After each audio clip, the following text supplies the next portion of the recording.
जय हिंद दोस्तों। ये क्वेश्चन जो कि बहुत ही महत्वपूर्ण है।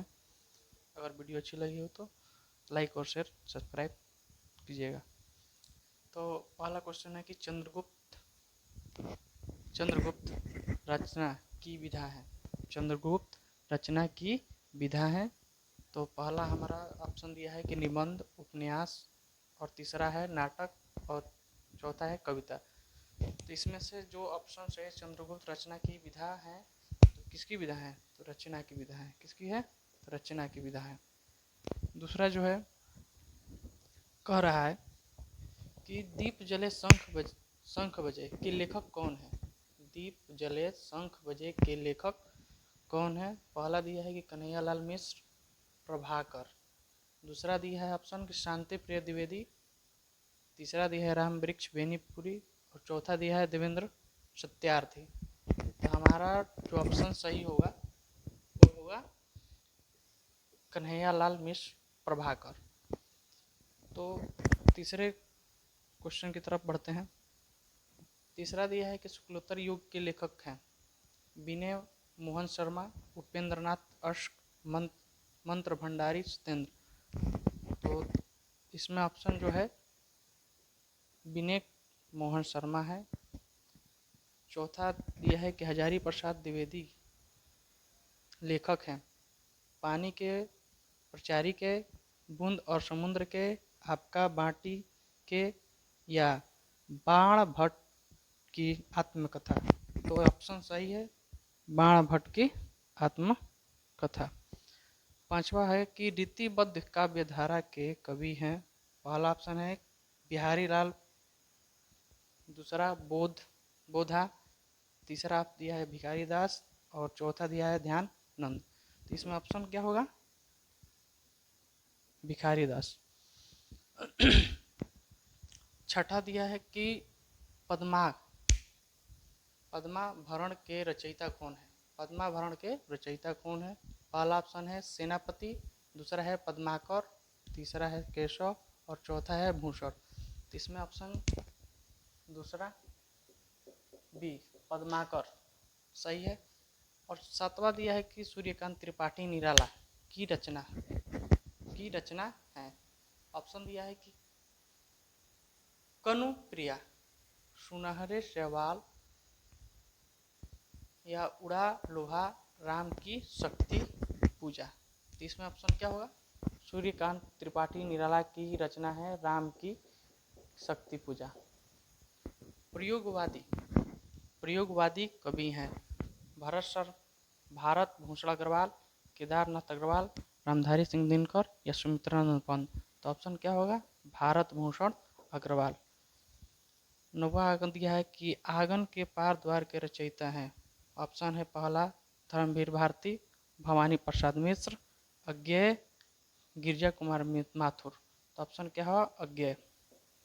10वां नंबर क्वेश्चन दिया है कि गद्य को कवियों की क्या कहा गया है?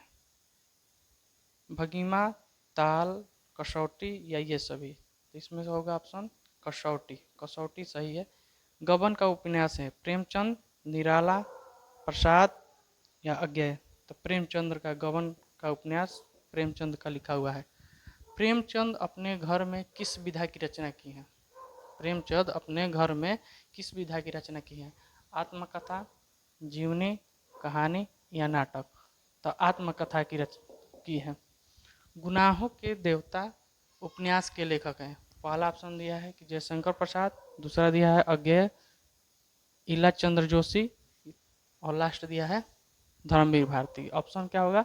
धर्मवीर भारती। चिंतामणि निबंध संग्रह है यशपाल, दूसरा दिया है रामचंद्र शुक्ल, तीसरा दिया है महावीर प्रसाद द्विवेदी, और लास्ट दिया है जैनेन्द्र। तो ऑप्शन क्या होगा? रामचंद्र शुक्ल। मेरी तिब्बत यात्रा कृति है।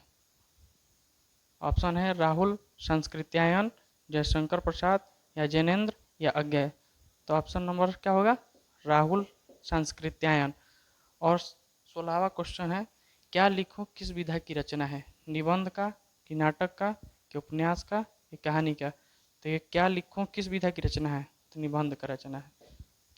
जय हिंद दोस्तों, और वीडियो अच्छी लगी हो तो लाइक और शेयर कीजिएगा। धन्यवाद।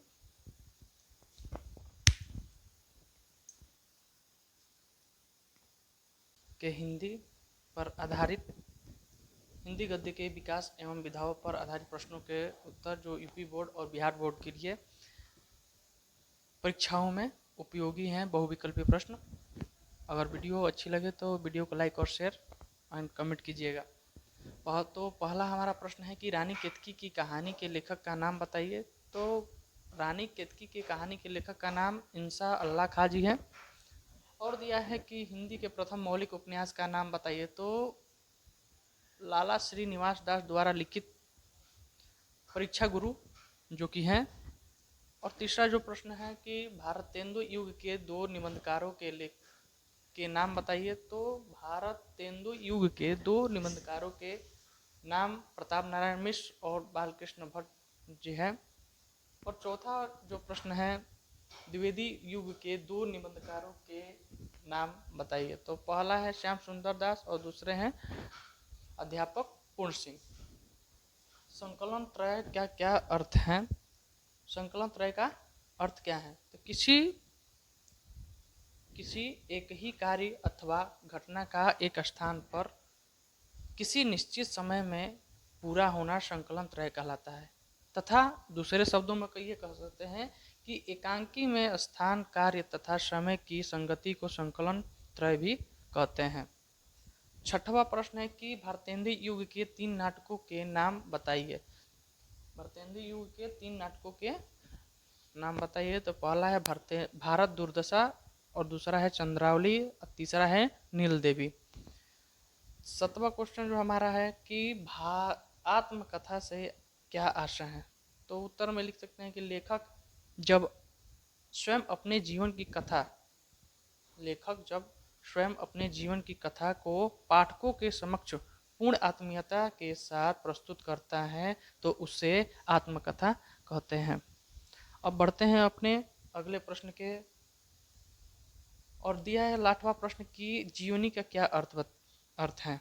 तो किसी महान व्यक्ति के जीवन की आद्योपांत क्रमबद्ध घटनाओं के उल्लेख को जीवनी कहा जाता है। 9वां प्रश्न है कि हिंदी के प्रमुख 3 जीवनी लेखकों के नाम बताइए। पहला है नाथूराम शर्मा, जिसको शॉर्ट फॉर्म में बोलते हैं कि प्रेमी भी उनको कहते हैं, प्रेमी के नाम से भी प्रसिद्ध है। दूसरा है पंडित रामनरेश त्रिपाठी और तीसरा है रामविलास शर्मा। और लास्टवा प्रश्न है 10वां कि जीवनी और आत्मकथा में अंतर बताइए। तो जीवनी में किसी अन्य व्यक्ति के जीवन की घटनाओं का वर्णन होता है, जबकि आत्मकथा में लेखक स्वयं अपना जीवन की कथा पाठकों के समक्ष आत्मीयता के साथ प्रस्तुत करता है। यही जीवनी और आत्मकथा में अंतर है। और वीडियो अच्छी लगे हो तो लाइक और शेयर कीजिएगा। धन्यवाद।